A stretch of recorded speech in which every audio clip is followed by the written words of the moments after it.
So this is the second part of that video I was making.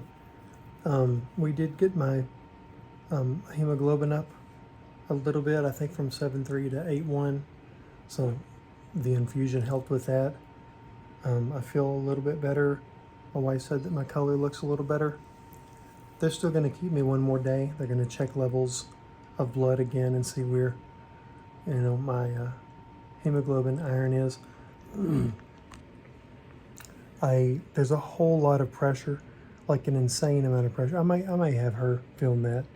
There's so much pressure on this lower right-hand side that's all the blood and the fluid that's and inflammation that's in my fat tissue, my spare tire, if you will. I can't see that being healthy. Like, I feel like that's going to be a problem to the underlying repair.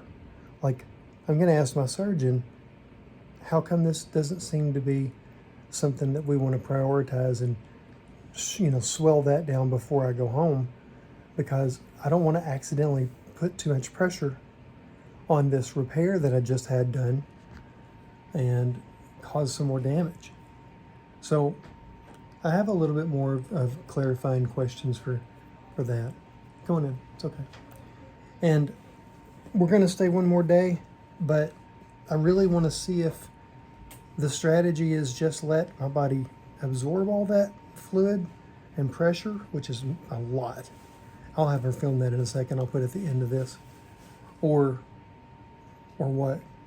I probably sound like I'm rambling because I don't even know what to say. I'm tired. Been in here for going on 5 days. Tomorrow will be 5 days. And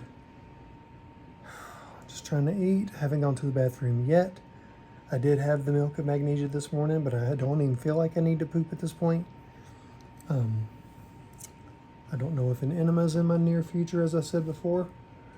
Plus, let me show you something here. So that's where I had the infusion going.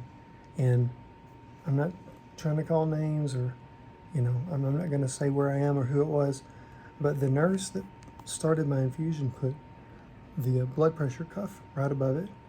And whenever it went off for the first time, I think at every 15-minute intervals, pretty much blew that infusion line. And I had to call for them to come back in here, and they redid it. A new girl, put it on the other arm, cleaned it up and said, oh yeah, this looks like it's come loose. And I was like, it didn't come loose, it got blown loose by that cuff.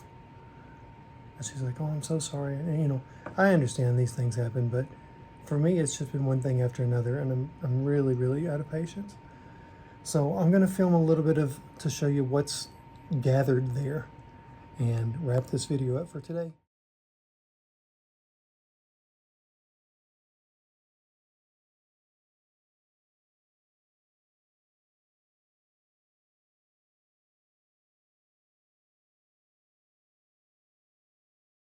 Hopefully making a better video tomorrow of me going home. You going? Mm-hmm. So all of my repair is generally under my hands right here. But all of this, starting here, every bit of this, especially here, this is extra firm, like a super unripe tomato firm. All the way through here.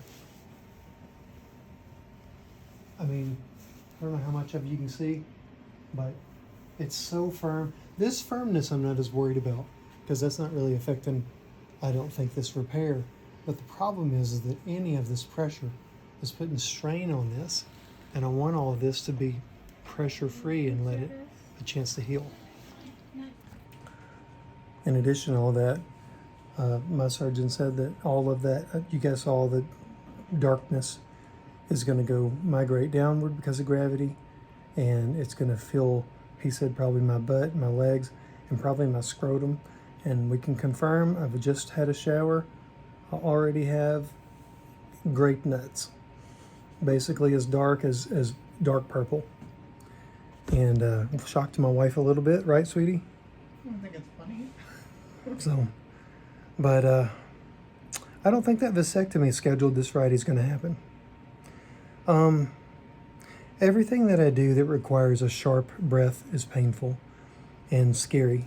So just doing a small cough a little hiccup, a small laugh, there's a huge knee-jerk reaction for it. But that's what I got to deal with right now. So there's my update. Talk to you later. See you tomorrow.